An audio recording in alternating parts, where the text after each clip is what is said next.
what the hell just happened at Daytona International Speedway, the world center of racing, in the NASCAR Craftsman Truck Series, Florida Dodge Dealers 250. Oh, man.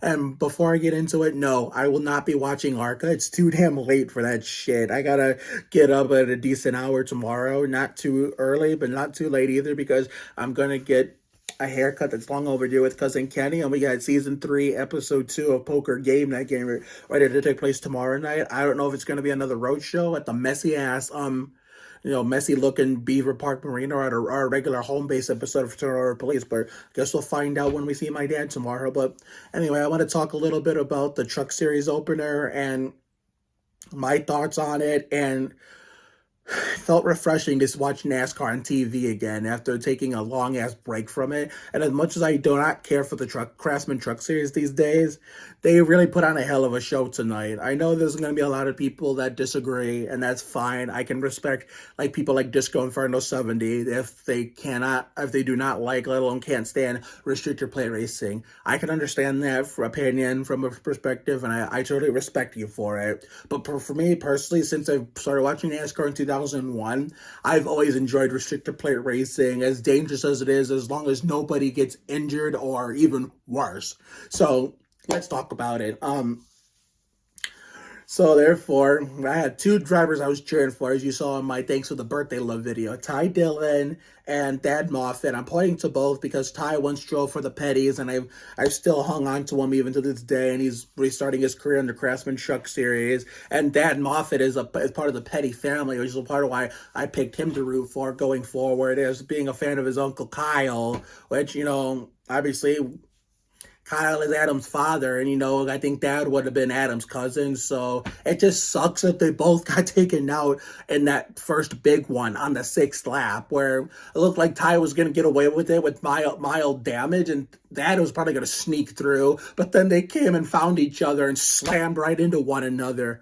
God, I was pissed, and rightfully so, because whenever you have even one driver, hell, it's even worse, you have multiple drivers that all get all DNF, is you could still finish the race, but it just takes away like any major interest you had in it, meaning that the drivers that you root for, like the people that you're going for the win, it like more than anybody, like personal feelings wise, it like sitting in the garage on the wrecker and getting ready to get back on the hauler to go to the next race. It's like, man, they hadn't even completed 10 laps and they were crashing on the back straightaway. It's like they didn't get a chance to break a sweat. But, man, we saw a lot of action-packed, racing, and an amazing, what's it called?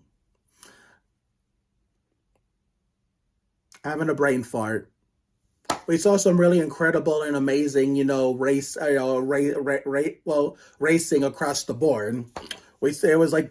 It was 2x2 or 3x3 all night long. And let me tell you something. At least we did not get to get that stupid ass single file choo-choo train from Inkster Road and Hemingway. I'm so glad we didn't fucking get that. Oh my God. It was 2x2 or 3x3 all night long. We had multiple crashes. I mean, this race was it was spent more under caution than it was under green. I mean, every time we had a rhythm going, it looked like we were going to get a long green flag run. Yellow flag because somebody either wrecked or dropped debris on the track. And we only got 1 round of green flag pit stops. And of course, and as someone who doesn't like Bitch Boy Ben, I can't fucking stand him. Never liked him since all that dirty shit he did in 2016. First to Sauter at Kansas, and then tossing 3 big wrecks. I think it was Iowa Gateway or something like that, right before the Cavs won the championship, and before eventually took out himself. And then I've not liked him since then. So it serves that bitch boy right. So thank you to, I think it was Christian Eckes, who took his ass out, even though that really wasn't accidental. He just got hit from behind, and then it went from bad to worse when he caused an unnecessary small pileup. He's lucky that more trucks weren't involved in that. It looked like he was going to get the truck repaired and get back out there to log some laps, but I guess something mechanical broke or something that they didn't know of until it was too late, and it dropped him out of the race. So I hope and pray to God, as an avid bitch boy Ben Rhodes hater who doesn't hold a candlestick to Jeff Burton and Carl Edwards as far as the using the number 99 goes. Doesn't hold a candlestick to like people like truck greats like Mike Skinner, Ron Hornaday, Todd Bodine, Johnny Benson, Jack Sprague. He doesn't hold a candlestick to those people. Neither does Matt Crafton, if we're being honest. I mean, Matt Crafton would probably be the lesser of two evils because he's been there longer than Bitch Boy Ben, but other than that, yeah, those two, especially Bitch Boy Ben, don't hold a candlestick to those truck grades. Unless I said Johnny Benson, did I say Johnny Benson? If I didn't, then yeah, Johnny Benson too. If I did, then so I apologize for saying his name twice. But man, sir, definitely served his bum ass right. So I'm glad he fucking got taken out. And considering, I hope and pray to God that he has a championship hangover because if anyone hates Ben Rhodes more than I do, it's Kamikaze Games. He's the one that makes rant videos on stuff like that, not me. So if you want rant videos in regards to drivers, any NASCAR YouTuber hates or NASCAR fan on YouTube hates, go to Kamikaze Games. You're not gonna find that on my channel, but that was just. I know there's still a lot of people that disagree with me and many others who feel this way, but to me, that was a damn good show. That Truck Series always puts on a hell of a show, a great racing product. We saw we saw an amazing racing product across the board, and I'm probably repeating myself at this point. I mean, we saw incredible wheel-to-wheel racing from start to finish, like from the front of the pack to the back of the pack, even with all that stuff that was happening. And let me tell you something. I was getting so pissed off when they were getting ready to end that second stage. Rain came. It's like, are you fucking shitting me? But it's really going to end like this. But thank God it just breezed on by like Donny Osmond, and Mother Nature decided to get the fuck out like she deserves, as the bitchy ass, little individual she is, and let this race fucking finish. So, man, yeah, Mother Nature can go suck a bucket of fucks as I'm concerned. But we did finish the whole thing out. And I think during that second to last caution before the overtime, I think it was the caution, what caution was it? It was where, didn't three trucks spin on the back straightaway before it caused that? I can't remember which caution it was. There were so many cautions. Whatever was the 11th caution is when my girlfriend called me. She reached me at the best possible time as they was getting ready for a wild finish, and we were like talking on the phone during the caution. Razel Applebaum and me and my wifey were talking on the phone under the yellow, and she kept going to her staff, for whatever the fuck it was, something, and she was munching big time on some chips. I mean, Lay's chips, she said. And so when they got the one to go signal, by the time they were already in overtime, I told Grazel to be quiet. When they were coming off turn 4 to take the green flag with 2 to go in overtime, caught the pace car left the field. When the pace car ducked on the pit road, I said, "Hey babe, quiet. I even turned it up so she could hear it too, so she could share it with me."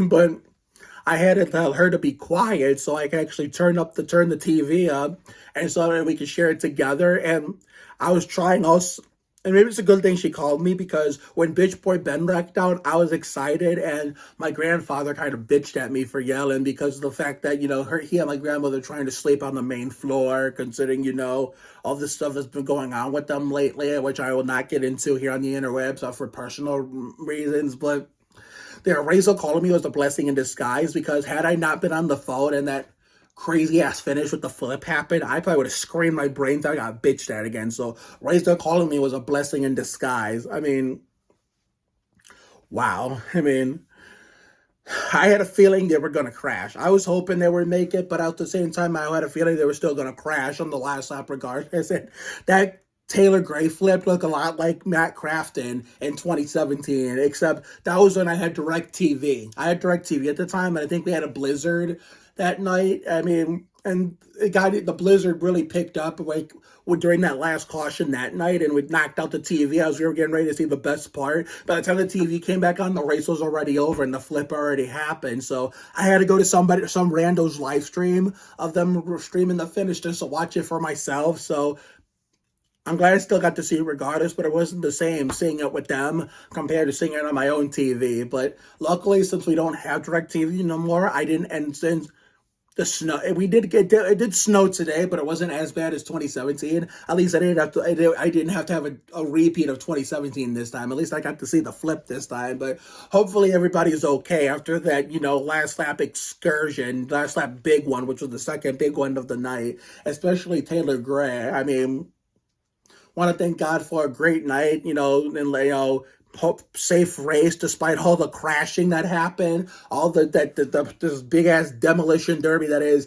Daytona and Talladega, and most important of all, telling me make sure Mother Nature so you're all fucked off into the next dimension. But to think, after this Speed Weeks is over, we have to do this demolition derby super speedway shit again next weekend at Crashland, which you won't have to see me do the Craftsman Truck and Bush Series race, which usually every year, whether it be the old Atlanta or the new baby, quote unquote, baby Daytona, these dumbasses like to label it as.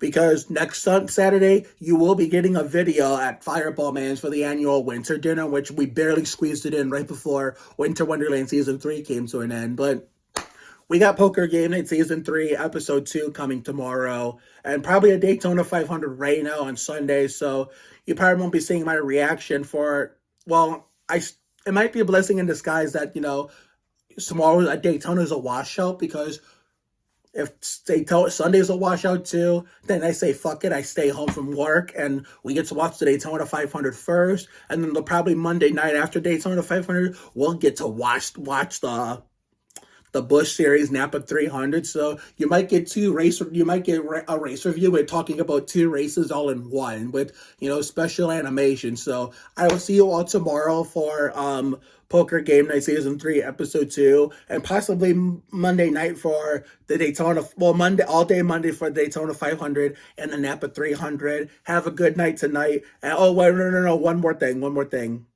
So okay, there was two stories I wanted to tell. I'm going to take one at a time. And I don't remember the other one because I'll have to rewatch the birthday love thank you video just to remember so I can address it in my next race review come Monday. So the story of why I used to hate Jeff Gordon. This kind of sounds kind of stupid and weird, but it's fascinating now that I'm older.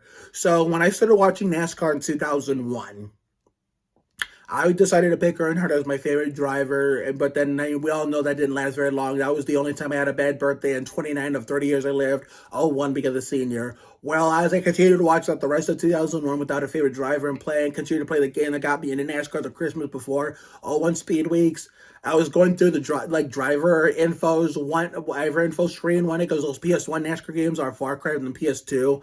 My dad happened to walk into the room because it was his and my mom's bedroom that they were sharing at the time when I lived in Michigan in Lenore House, like pre-Mexico Lenore, right before I moved to Mexico too. Right before I moved to Mexico, because this is what we did. We moved to Mexico in August of that year. And so my dad walks in there as I'm going past Gordon, and my dad says, "You know what? I don't like Jeff Gordon. Personally how I feel, because I just think he's a whiner."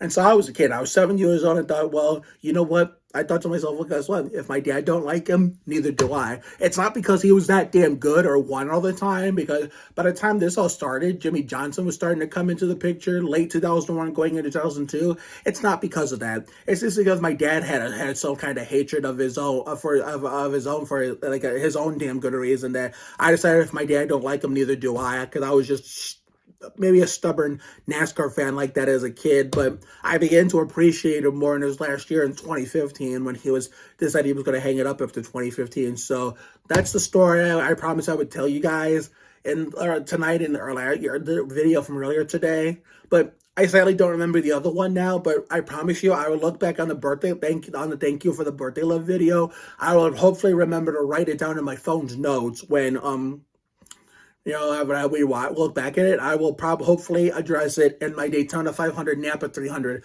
race review. And to Austin Cannon, race car stuff, I'm sorry that the car you sponsored didn't make the ARCA race, but I'm sure it still was a hell of a good time and also fun while it lasted. So now I can close this stuff for real this time. Have a good night tonight and a better day tomorrow. Take care, everyone. Good night. I will see you all for tomorrow night's Poker Game Nights video for Season 3, Episode 2, and hopefully what will be at the regular home base episode of Fraternal Order of Police in Lorraine, rather than messy looking Beaver Park Marina. So see you later, everyone. Go Ty, go Dad.